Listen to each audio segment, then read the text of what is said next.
Hello guys, আপনারা সবাই কেমন আছেন? ভালো আছেন? আমিও ভালো আছি। সকাল সকাল কাজে লেগে পড়লাম। এই জায়গাটা একটু ঠিকঠাক করে নিচ্ছি। চলে গেলাম রান্নার অ্যারেঞ্জমেন্ট করতে। আজ রান্না হবে খাসির মাংস।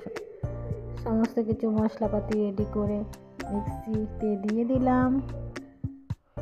যেমন পেঁয়াজ আছে, রসুন আছে, আদা আছে, লঙ্কা আছে, গোলমরিচ আছে, জিরে আছে, ধনিয়া গুঁড়ো আছে, সমস্ত কিছু দিয়ে দিলাম। এই যে খাসির মাংস, একটু সামান্য মতো নুন দিয়ে দিলাম। মশলাটা আমার পেস্ট করা হয়ে গেছে, সেটা দিয়ে দিলাম। একটু টক দই দিয়ে দিলাম, টমেটো কুচি দিয়ে দিলাম।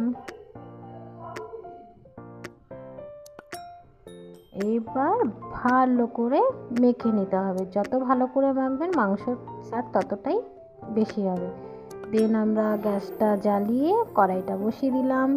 সামান্য একটু জিরে ফোড়ন আর শুকনো লঙ্কা চিড়ে দিলাম। সামান্য একটু পেঁয়াজ দিয়ে দিলাম কড়াইয়ের মধ্যে। একটু সামান্য চিনি দিয়ে দিলাম। পেঁয়াজটা লাল লাল ভাজা হয়ে যাওয়ার পর আলুটা ছেড়ে দিলাম। এবার একটু নেড়ে নিচ্ছি। নাড়াচাড়া হয়ে গেল। এবার খাসির মাংসটা দিয়ে দিলাম। এবার খাসির মাংসটা দেওয়ার পরে একটু সামান্য হলুদ গুঁড়ো দিয়ে দিলাম। হলুদ গুঁড়োটা দেওয়ার পরে একটু নেড়ে চেড়ে নিতে হবে যাতে লেগে না যায়।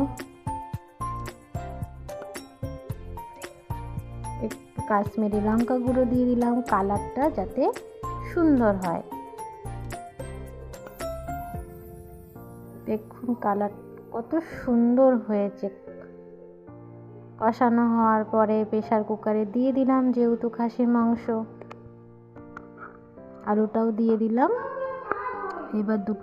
এবার সিটি পড়ছে অনেকটা। খাসির মাংস প্রায় 10-12টা সিটি আমরা দিই। এবার একটু